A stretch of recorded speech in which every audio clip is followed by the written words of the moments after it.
इमरान खान के दी इकोनॉमिस्ट में छपने वाले कॉलम का उर्दू तर्जमा।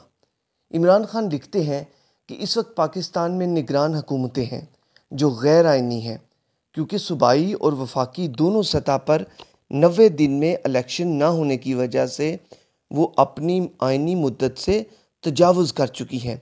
8 फरवरी 2024 को इलेक्शन के ऐलान के बावजूद अवाम इसके इनेकाद से मुतल्लिक शकूक का शिकार है, क्योंकि माजी में सुप्रीम कोर्ट के हुक्म के बावजूद 90 दिन में इलेक्शन मुनक्किद नहीं हो सके थे।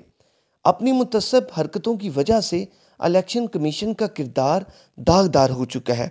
सुप्रीम कोर्ट की हुक्म अदूली करना, तहरीक इंसाफ के लीडरों के नामजदगी पेपर्स को मुस्तरद करना, इंट्रा पार्टी इलेक्शन और इंतखाबी निशान को निशाना बनाना और इन हरकतों पर तनकीद पर मुझ पर और बाकी रहनुमाओं पर तौहीन इलेक्शन कमीशन के मुकदमे करना, ये वो दाग हैं जिन्होंने इस कमीशन के किरदार को दागदार कर दिया है।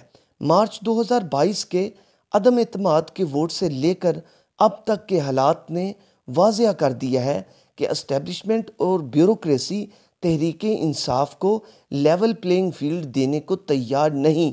अमेरिका के दबाव में आकर हमारी हुकूमत को बरतरफ किया गया, क्योंकि हमारा मौक़िफ़ आज़ाद खारजा पॉलिसी और बराबरी की बुनियाद पर दोस्ती था। हमारा मौक़िफ़ वाज़ेह था कि हम अमेरिका की किसी ऐसी प्रॉक्सी वॉर का हिस्सा नहीं बनेंगे जिसके नतीजे में अब तक हम 80,000 पाकिस्तानियों की जानें गंवा चुके हैं। मार्च 2022 में अमरीकी महकमा खारजा के एक अफसर ने पाकिस्तानी सफ़ीर से मुलाकात की, जिसमें ये पैगाम दिया गया कि अदम एतमाद के वोट के ज़रिए इमरान खान की हुकूमत को बरतरफ किया जाए, वरना इसके नताइज भुगतना होंगे। इसके बाद कुछ हफ्तों में हमारी हुकूमत बरतरफ होगी, जिसके बाद मुझे ये इंकशाफ हुआ कि साबिक मिलिट्री चीफ कमर बाजवा हमारे इत्तेहादियों और हमारे लोटों पार्लिमानी बैक बेंचेस के साथ मिलकर कई महीनों से इस हुकूमत को बरतरफ करने के लिए काम कर रहे थे। हुकूमत गिरी तो लोग हमारी हमायत में सड़कों पर निकल आए और मकबूलियत इतनी बढ़ी कि अगले 37 ज़िमनी इंतखाबात में से 28 में पीटीआई बाजी ले गई। अगले कुछ महीनों में बहुत से जलसे और रैलियां हुईं, जिनमें सबसे मुनफरिद बात कसीर तादाद में औरतों की शमूलियत थी।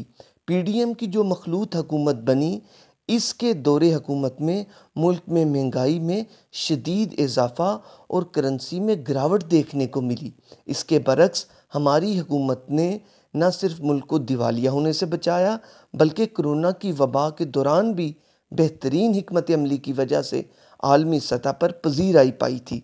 हमारे दौर में शरह नमू 6% तक पहुँच गई थी। हमारी इस मकबूलियत और मुल्क के बिगड़ते हालात ने पाकिस्तान के ताकतवर हलकों को मज़ीद फ़िक्रमंद कर दिया।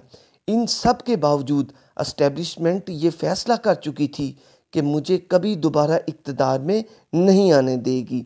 सो मुझे रोकने और रास्ते से हटाने के लिए हर तरह के हथकंडे इस्तेमाल किए गए। मुझ पर 2 कातिलाना हमले हुए।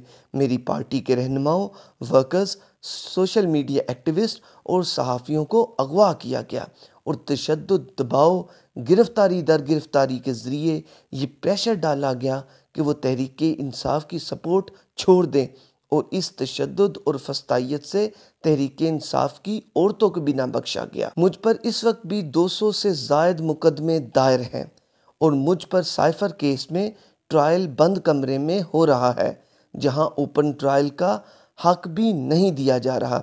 9 मई को एक फॉल्स फ्लैग ऑपरेशन किया गया और फौजी तनसीबात पर हमले का इल्ज़ाम भी पीटीआई पर लगाकर अगले 48 घंटों में हज़ारों कारकुनों को गिरफ्तार और अगवा किया गया और इन पर मुजरिमाना इल्ज़ामात लगाकर इनका ट्रायल किया गया। जिस तेज़ी से ये सब कुछ किया गया, इससे वाज़ेह कर दिया गया कि 9 मई तहरीक इंसाफ के ख़िलाफ़ एक मुनज़्ज़म मंसूबा था। इसके बाद बहुत से कारकुनों को निशाना बनाया गया। इस ज़िमन में बहुत सी जबरी प्रेस कॉन्फ्रेंसेस के ज़रिए बहुत से मेंबर्स की वफ़ादारी तब्दील करवाई गई। इनको सियासत छोड़ने और मेरे ख़िलाफ़ गवाही देने पर मजबूर किया गया।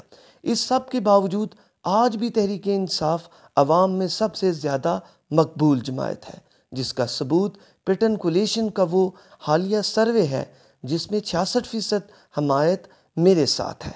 इस हमायत की वजह से इलेक्शन कमीशन रोज़ाना पार्टी को इंतखाब लड़ने के इसके कानूनी हक से महरूम करने के लिए नई नई चालें चलता है, और सब देखते हुए भी मसलहतन खामोशी पर अदालतें रोज़ाना अपनी साख खोती जा रही हैं।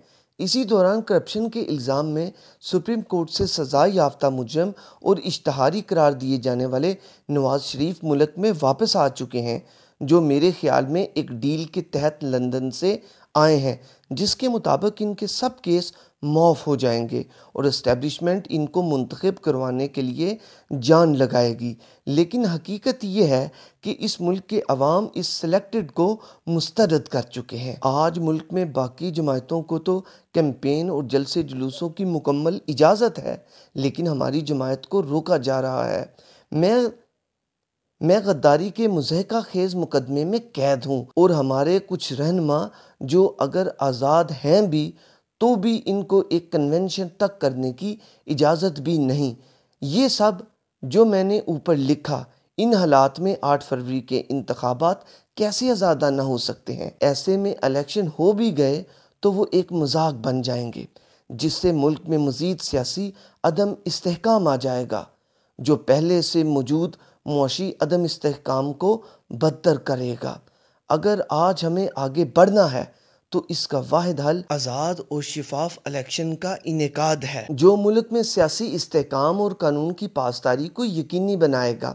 और ये तब ही मुमकिन है जब नई आने वाली हुकूमत जमहूरी और अवाम के मैंडेट से मुंतखब होने वाली एक मजबूत हुकूमत हो, जो सब रिफॉर्म्स कर सके, क्योंकि वही इक़्तिदार मजबूत होता है जो जमहूर का इक़्तिदार होता है। नाज़रीन, इमरान खान का दी इकॉनमिस्ट में छपने वाले इस कॉलम के बाद मुखालिफिन ने तनकीद का बाजार गर्म कर दिया, मगर हकीकत यह है कि इस कॉलम पर मिलियन व्यूज़ आए और इसे पूरी दुनिया में पढ़ा गया, और ये भी मालूम हुआ है कि इस अखबार ने इससे काफ़ी पैसा भी कमाया। मरूफ सहाफ़ी मोईद पीरज़ादा का कहना है कि इमरान खान के आर्टिकल ने 24 घंटों में 5 मिलियन व्यूज़ लेकर इंटरनेशनल रिकॉर्ड कायम कर दिया है।